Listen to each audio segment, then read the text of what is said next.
যি ধনশিৰি নদীত যি বাঢ়নী পানী আহিছিলে সেই বাঢ়নী পানীত ৰৌমাৰী বৰকোট জিপিৰ 3খনকৈ গাঁও প্লাবিত হৈ গৈছিলে।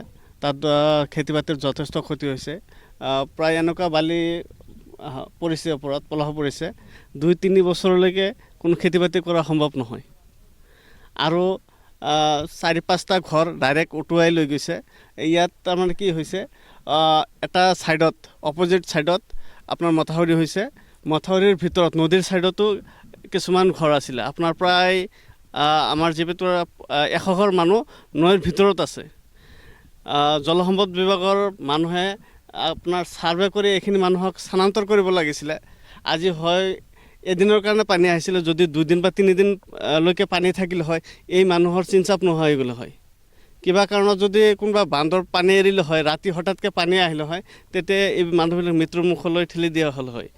গতিকে মই জলসম্পদ বিভাগক অনুৰোধ জনাম, আমাৰ জিলা প্ৰশাসনক অনুৰোধ জনাম, যাতে এই মানুহখিনিৰ স্থানান্তৰ কৰিব পৰা কিবা বৃহৎ ব্যৱস্থা লয়।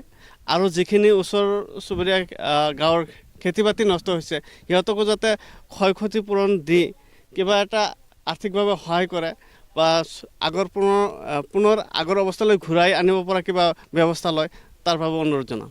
পৰিবাৰী গাঁওখন নদীৰ পাৰ আৰু ৰৌমাৰী, এই 3টা ৱাৰ্ডৰ মানুহৰ যি ক্ষয়ক্ষতি হৈছে, আৰু ইহঁতৰ মানে শালি ধানেই হওক, মৰাপাট, আপোনাৰ জলকীয়া খেতি, বিলাহী খেতি আৰু এই নেচৰা খেতি, এইবিলাক একো চিনচাপ নাই, চব ধ্বংস কৰি পেলাইছে। আৰু যোৱাকালিৰ পৰা বাঢ়নী পানীয়ে এই শালি খেতিৰ ওপৰত, মৰাপাট খেতিৰ ওপৰত যি মানে বালি পেলাইছে, এই বালিত আৰু মানে 3 বছৰৰ ভিতৰত কোনো খেতি বাতি নহয়।